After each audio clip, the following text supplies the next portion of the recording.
السلام علیکم ورحمۃ اللہ وبرکاتہ۔ بسم اللہ الرحمن الرحیم، نحمدہ ونصلی علی رسولہ الکریم، اما بعد۔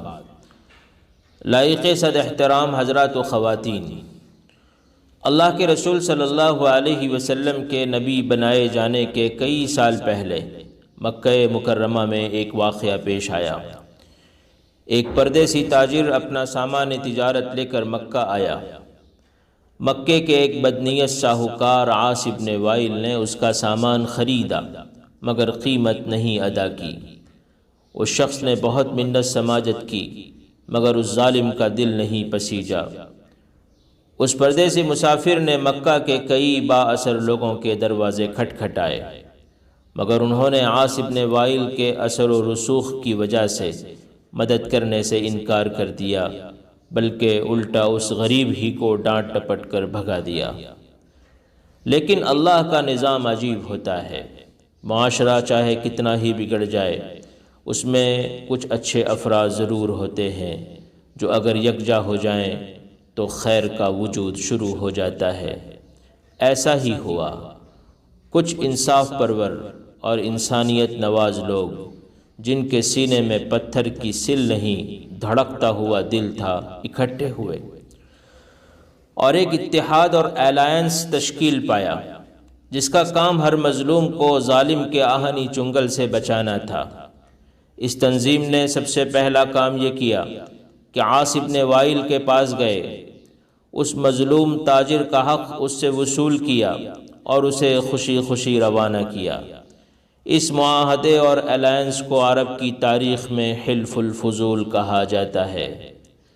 محترم حضرات و خواتین، اس پورے واقعے میں سب سے زیادہ قابل ذکر بات یہ ہے کہ ہمارے آقا سرور کائنات حضور پرنور صلی اللہ علیہ وسلم بھی اس لیگ میں شریک تھے، اور آپ فرمایا کرتے تھے کہ میں بعثت سے پہلے عبداللہ ابن جدعان کے مکان پر ایک ایسے عظیم اتحاد کا حصہ رہا ہوں کہ اگر مجھے اس سے الگ ہونے کے لیے عرب کی سب سے قیمتی دولت سرخ اونٹوں کا پورا جھنڈ بھی دیا جاتا تو مجھے منظور نہ ہوتا، اور اگر آج بھی جبکہ تاج نبوت میرے سر پر ہے مجھے اس قسم کے اتحاد میں شرکت کی دعوت دی جائے گی تو میں ضرور قبول کروں گا۔ ان کا مشن یہ تھا کہ وہ مظلوم کے حق کے لیے ظلم کے خلاف آواز اٹھاتے تھے۔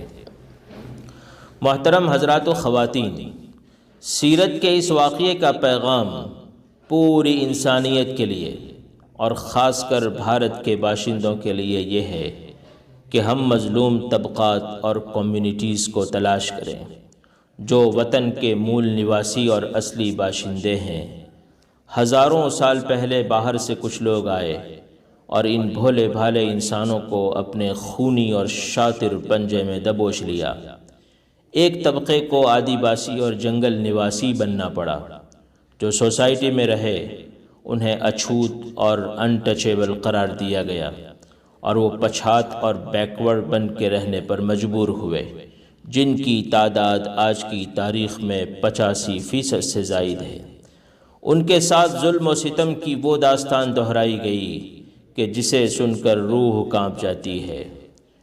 آج کی تاریخ میں اس بات کی سخت ضرورت ہے کہ ایسے سمودایوں اور کمیونٹیز کو ان کی حقیقی تاریخ سے واقف کرایا جائے، انہیں سچائی کا آئینہ دکھایا جائے، ان کے احساس کو بیدار کیا جائے اور ظالم کے خلاف سارے مظلوموں کا ایک یونٹ بنا کر چند مشترکہ امور پر ان کا ایک مضبوط الائنس اور اتحاد بنایا جائے تو ظالم کے منصوبے ناکام اور دانت کھٹے ہو سکتے ہیں اور ملک ایک روشن فیوچر کی طرف آگے بڑھ سکتا ہے۔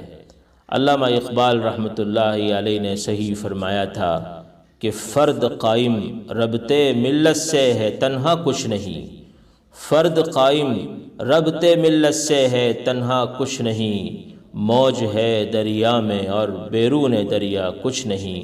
السلام علیکم ورحمۃ اللہ وبرکاتہ۔